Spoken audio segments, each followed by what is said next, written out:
I am back. What it do, baby?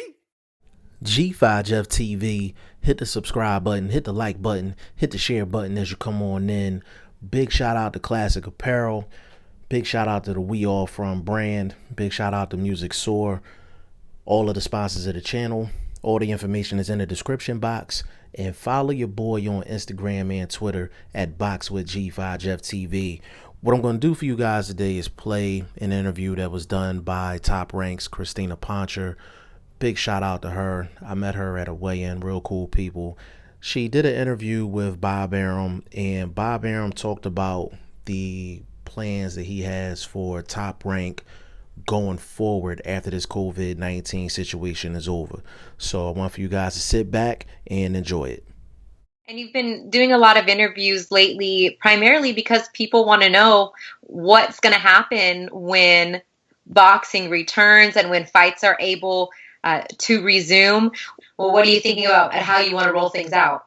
Well, our plans are, being realistic, is hopefully to be operational in the beginning of June, to get a secure facility, either in California or in Nevada or in Texas, and work with the Athletic Commission so that we can begin to put fights on for ESPN on a regular basis, maybe 2 or 3 times a week, of course, without spectators. How do you do it?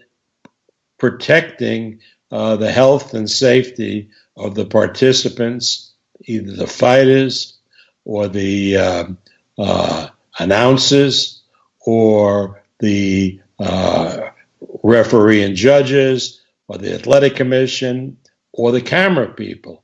How do you protect them from being in the same room, that there isn't an inadvertent spread of the virus?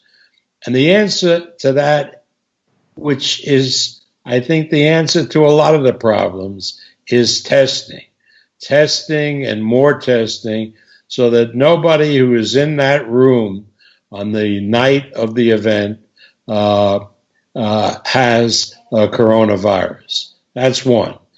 Secondly, how could you justify doing a fight where a fighter might be injured?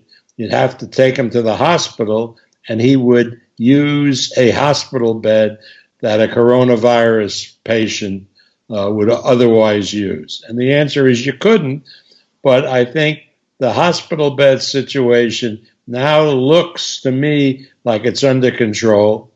And the third problem we had was ambulances. You have to have 2 ambulances at a fight, because if a fighter is injured and, God forbid, has to go to a hospital, you have to have the second ambulance there if you want to continue the event.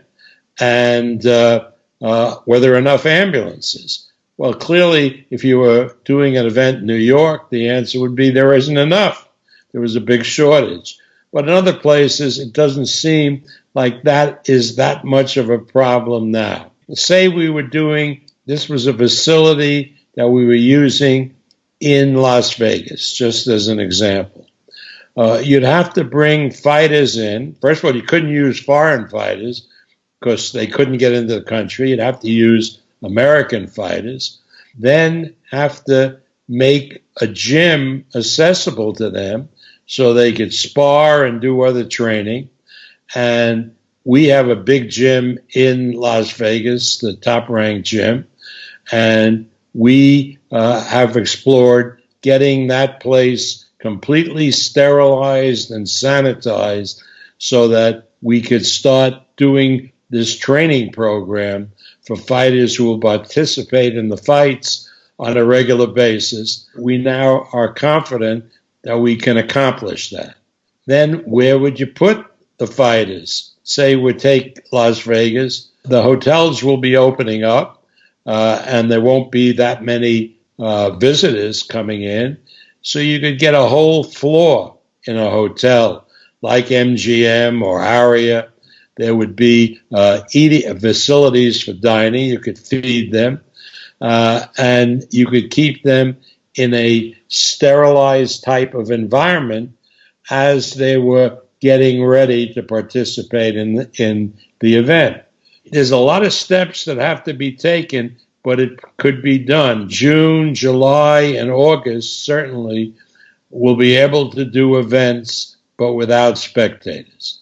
We could do 2 and 3 events a week, televised for ESPN and ESPN Plus, and we want to make sure that when we are in operation, we're doing it safely and in accordance with the appropriate regulations of the various boxing commissions where we'll be putting on the events.